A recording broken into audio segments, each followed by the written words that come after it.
este senhor esteve em Moçambique e conheceu aquela senhora, foi madrinha de guerra, foi? A senhora foi madrinha de guerra deste senhor?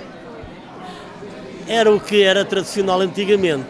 Na verdade, as madrinhas de guerra, portanto, eram, digamos assim, uma pequena alegria para os militares que tinham que abandonar as suas terras, as suas famílias, e que lá, portanto, quando havia, portanto, a chegada de correio, era uma alegria, era uma ansiedade que se vivia para quem esteve tão distante da sua terra, da sua família.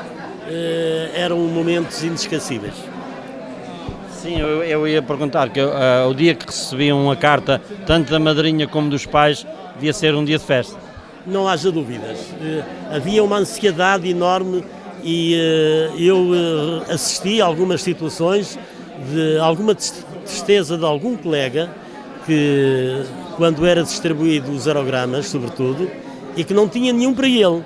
Era um momento dramático para aquele momento e para aquela altura na qual não recebia notícias da qual esperava tanto tempo. E vocês também ficavam sentidos com isso? Não haja dúvidas, porque o sentimento naquela terra era normal, tanto acontecer entre os camaradas, porque... Camaradas unidos. Exatamente, não haja dúvidas, tanto passava-se com o soldado, o primeiro cabo, o forriel, o sargento, ou o alferes, ou o comandante, exatamente. E claro que isto é uma coisa que existia muito, porque com aqueles momentos de infiltração na guerra, até aqueles que eram os graduados tinham sempre o cuidado de tirar as divisas, porque senão seriam os primeiros a ser alvejados. Não haja dúvidas. Agora, a correspondência demorava algum tempo. O que é que podia demorar uma Bastante. Eu sou daquele tempo, porque a minha especialidade foi tirada na cidade invicta do Porto, em 1973. E eu estou recordado de que as comunicações naquela altura, só mesmo em Portugal, já eram difíceis. Porque eu estou recordado de uma altura ter havido um acontecimento de abalos de terra na nossa ilha, sobretudo a norte, e que eu tive conhecimento desse acontecimento praticamente um mês depois, porque as comunicações não eram assim tão fáceis como nos dias de hoje. Eu estava aqui a perguntar a um senhor, portanto, se tivessem um problema qualquer aqui na ilha com a família, ou falecesse alguém da família, vocês só iam saber algum tempo depois.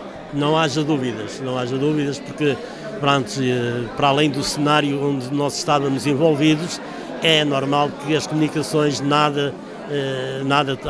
havia nenhuma comunicação que pudesse ser como nos dias de hoje. Nos dias de hoje eu tenho algum conhecimento, porque eu fui telegrafista, eu estive ligado sempre às comunicações e eu sei que, por exemplo, nos dias de hoje, pessoas que estão no Canadá, na América, nos dias de hoje, e eles têm determinados conhecimentos de coisas que acontecem na nossa terra, primeiro do que nós temos aqui.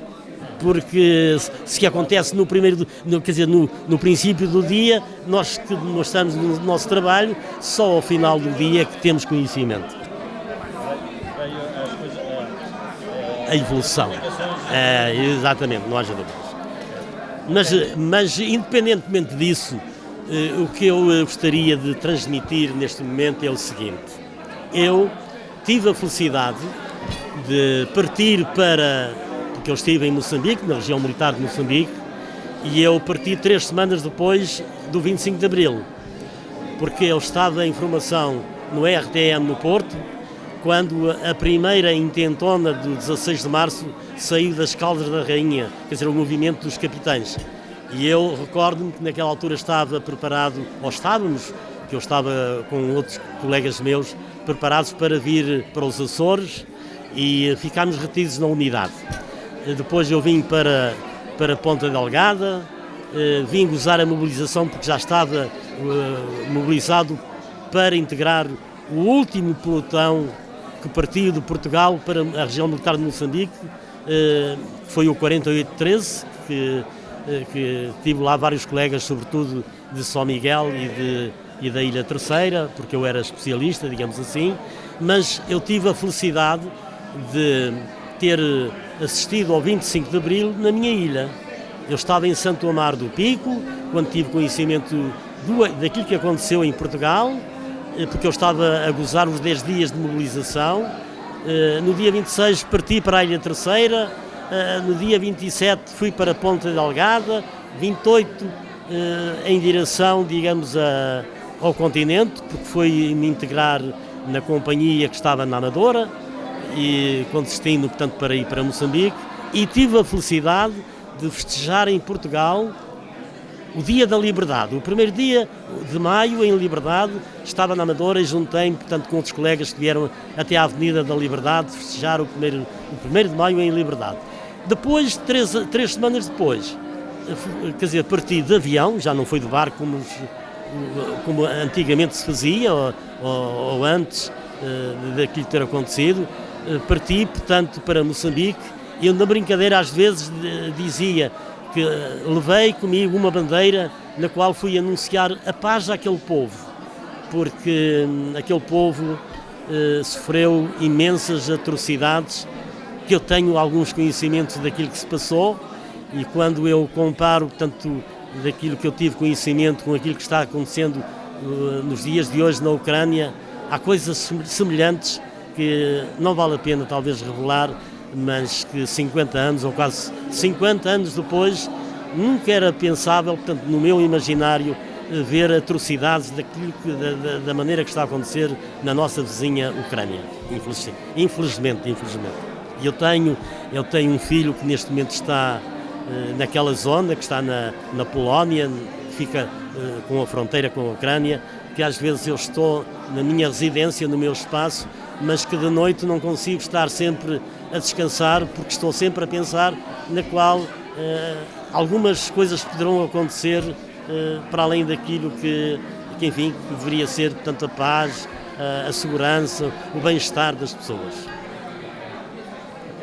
Muito obrigado. Obrigado, fico eu. Depois a guerra terminou logo a seguir, não é? Lá fora depois. Exatamente, quer dizer, eu estive, exatamente, eu parti, portanto, 3 semanas depois do 25 de Abril, depois eu ainda estive, porque eu regressei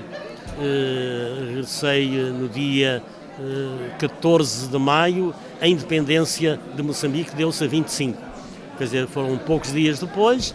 É evidente que, mas, quer dizer, eu ainda me recordo que enquanto lá estive, e como estava ligado às comunicações, eu consegui contatar, portanto, colegas meus que tinham estado comigo na cidade do Porto, em vários pontos de Moçambique, porque Moçambique é uma província 9 vezes maior do que Portugal, mas mesmo assim eu conseguia, através do rádio, localizar, portanto, colegas meus e verificar que, às vezes, acontecia algumas coisas com os nossos militares. Sobretudo, não era que houvesse envolvimento de guerra, mas sim com acidentes, com algumas coisas que aconteciam esporadicamente. Esteve no Porto, na Escola Prática de Missões? Exatamente, na zona de Arca d'Água.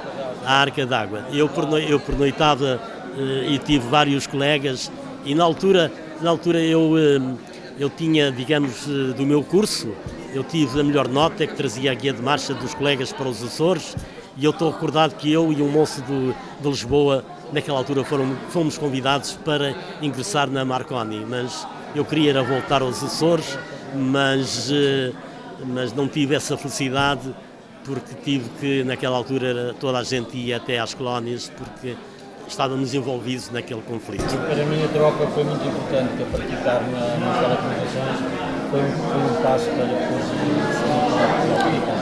Pois, não haja dúvidas, e eu como tive a melhor nota, fui convidado, mas como eu estava ligado na minha ilha, que era o Pico, à área comercial, portanto eu quis voltar de novo às minhas raízes, à minha terra, e desenvolver aquilo que consegui, portanto, sobretudo a nível do comércio. E, para além disso, depois tive algum tempo que fui escolhido pela população das Lajes do Pico, na qual tive 12 anos de presidente junto ao serviço daquela comunidade. Como é que é o seu nome? João Duarte. Obrigado. Obrigado, fico eu. É um prazer. Não deixe que o tempo apague as suas memórias e recordações. Contacte Vídeo Digital Faria. Captação e edição em vídeo. Conversão de formatos de vídeo de VHS para DVD e áudio de cassete e vinil para CD. Vídeo Digital Faria. Empresa de audiovisual especializada na cobertura de eventos em suporte digital. Casamentos, batizados, aniversários, imagens de drone e outros momentos especiais. Vídeo Digital Faria. Telemóvel 965-832373. Açores Grupo Central. Vídeo Digital Faria. Disponibilidade, qualidade e profissionalismo.